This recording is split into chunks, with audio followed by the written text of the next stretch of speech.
Hey everybody, happy Friday. Can you believe that it's been a week? An entire week, Monday through Friday, that we haven't been together. I miss you guys. I am so excited to read more of Fablehaven. We've got some exciting things going. I just wanted to show you that Scooty is being my snuggle buddy. Scooty, hey, Scooty. And yes, he is wearing a Halloween sweater with a pumpkin on it because it's the only sweater I could find, and Scooter gets cold. So that's why he's wearing that. So are we ready? Are we ready? I wish I could talk to you about what you've been doing all week. You need to send me messages, guys. Send me messages from my website. You can write me a little note and I will get it. Anyway, okay, shall we continue? Let's see, do you remember what happened yesterday or last time? Page 112, 113, 112.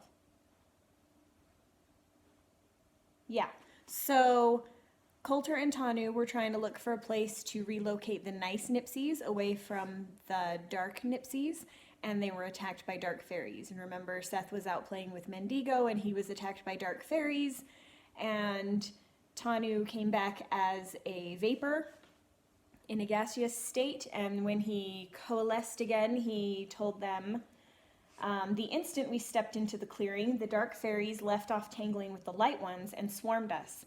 There was almost no time to think. Coulter urged me to go gaseous. Hugo put himself between us and the onslaught, and they hit him hard with murky magic that withered the grass on his body and left him spotted with black marks. Holding his crystal high, Coulter ordered Hugo to retreat to the barn, which was the right call. There was little Hugo could do against so many tiny enemies. The golem obeyed, and the fairies swooped at Coulter. The crystal disrupted their flight. Most crashed to the ground. A few managed to land on Coulter. They started biting him, and then he vanished. So that's where we left off yesterday. Did he put on his invisibility gloves? Seth asked hopefully. No glove, Tanu said. He just disappeared. I drank the potion as the fairies came at me and dissolved into a gaseous state just in time. They were mad, darted through me, shooting bursts of blackness at me, but when they saw that it was in vain, they flew away. They couldn't have killed Coulter, Dale said. Dark or not, the treaty would still bind them.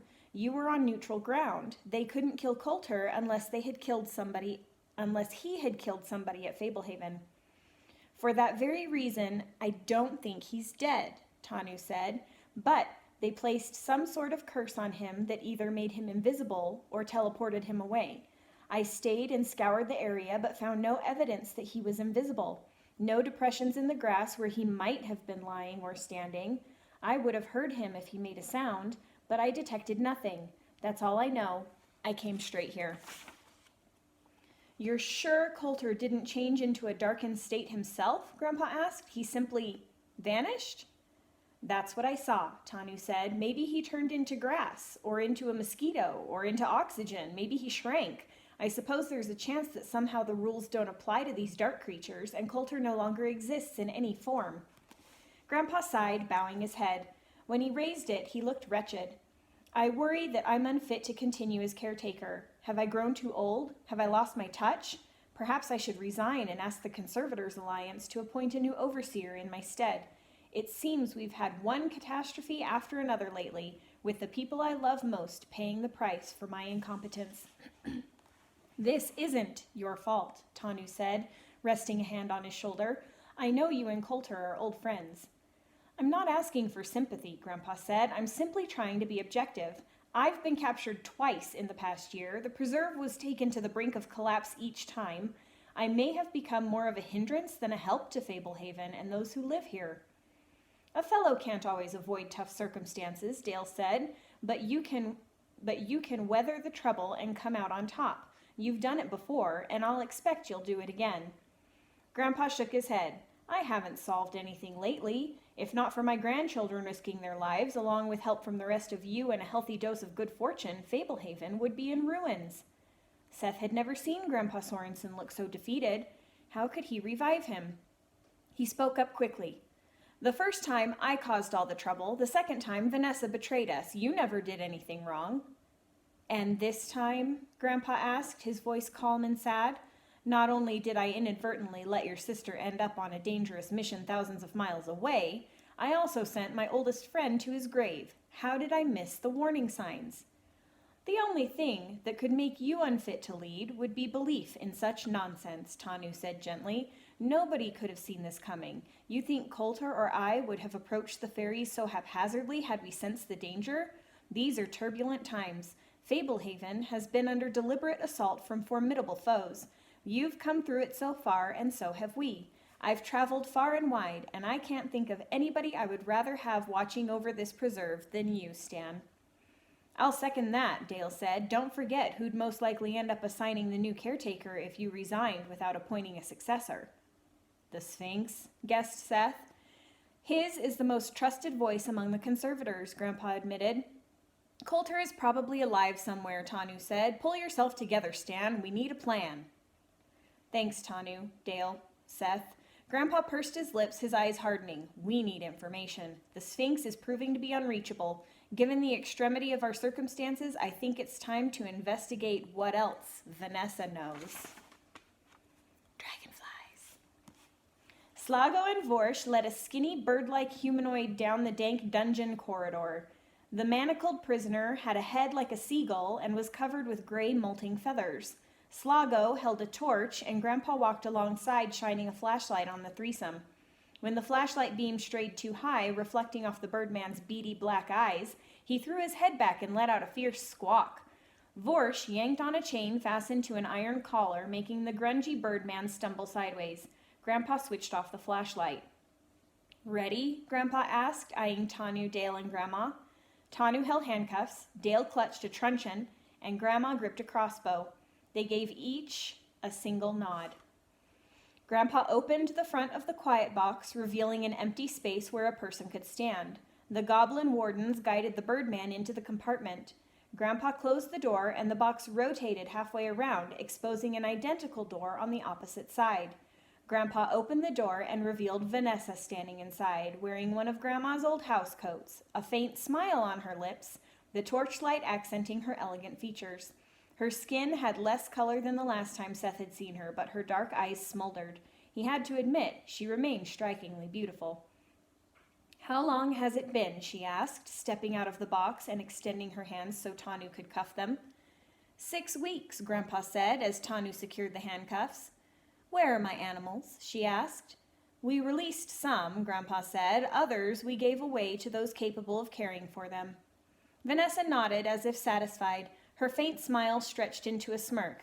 Let me guess. Kendra is no longer here, and some disaster is transpiring at Fablehaven.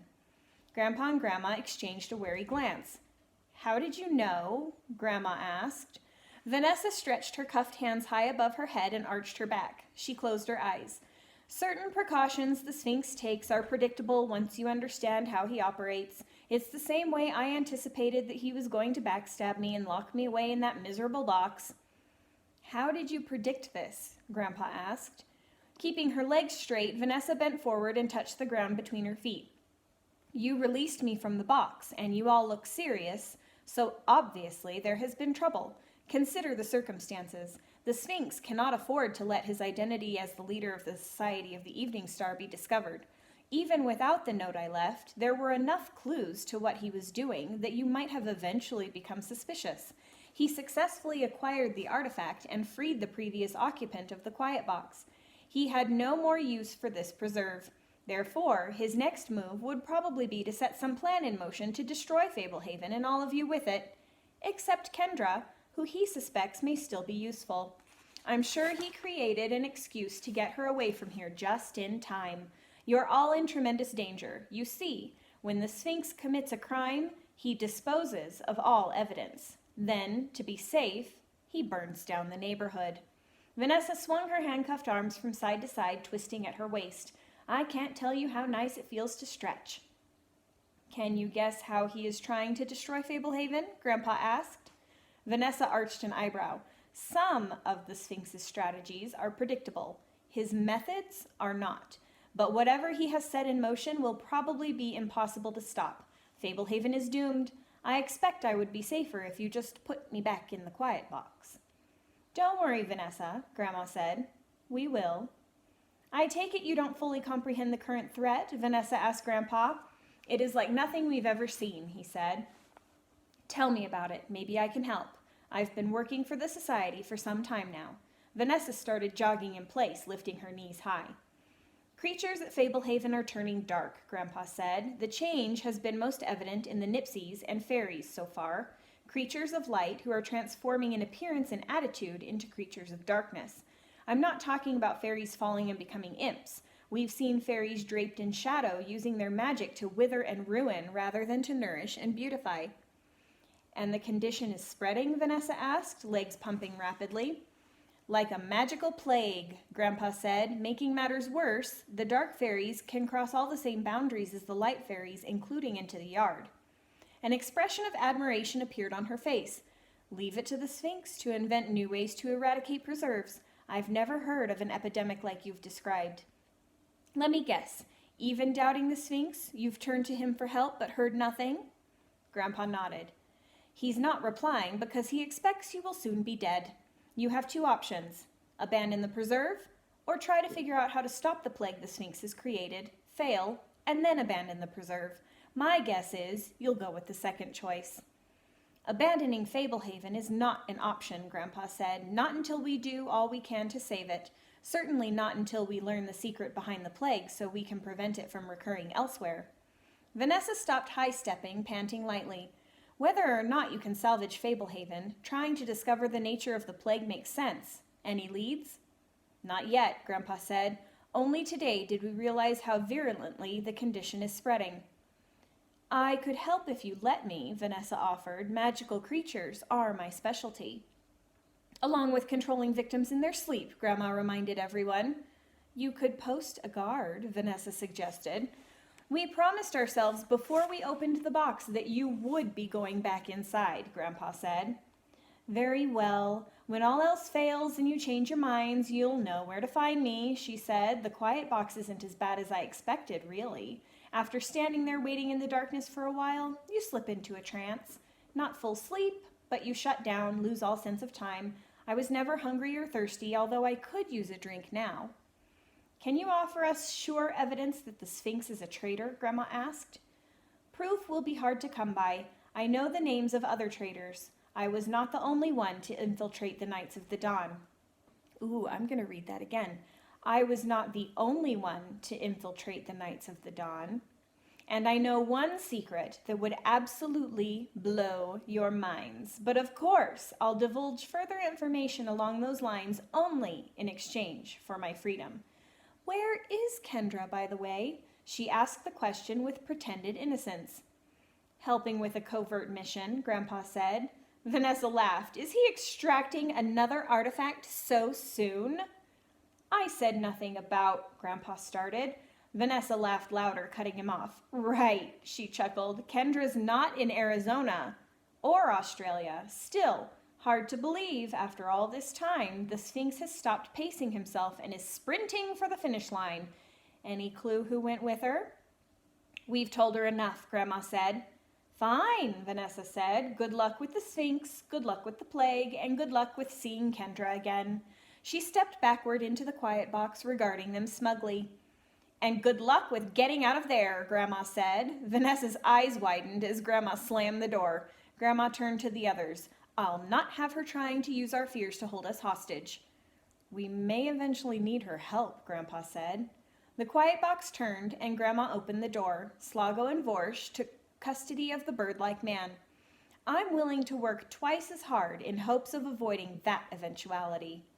"We lack communication with Warren, so Vanessa's knowledge of possible traitors won't help Kendra in the near future," Grandpa said. "Vanessa can offer no proof that the Sphinx is the leader of the society, and it sounds like she'd be guessing as much as we are as to how to combat this plague. I suppose we can refrain from further questions for now." "What now?" Seth asked.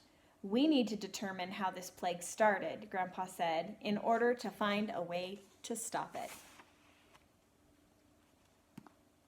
You know what? I think I'm going to stop there for today. Just a short one. I just finished that chapter. I will start the next chapter, chapter 7, Lost Mesa. So we're back with Kendra and Warren on their adventure. I'll do it tomorrow. I don't mind reading over the weekend for you guys. So yeah, we will do that. Yeah, I hope everyone's doing good. I miss you guys. I know I say that all the time, but I really do mean it. And I hope you're doing good. And if you have any questions about the work that I sent home or anything else that you need, just let me know. Get in contact with me. Your parents can help you. And yeah, that's about it. Here's Scooty still snuggling me in his little pumpkin sweater. Scooter, what are you doing? Okay, guys, we'll talk to you later. Bye.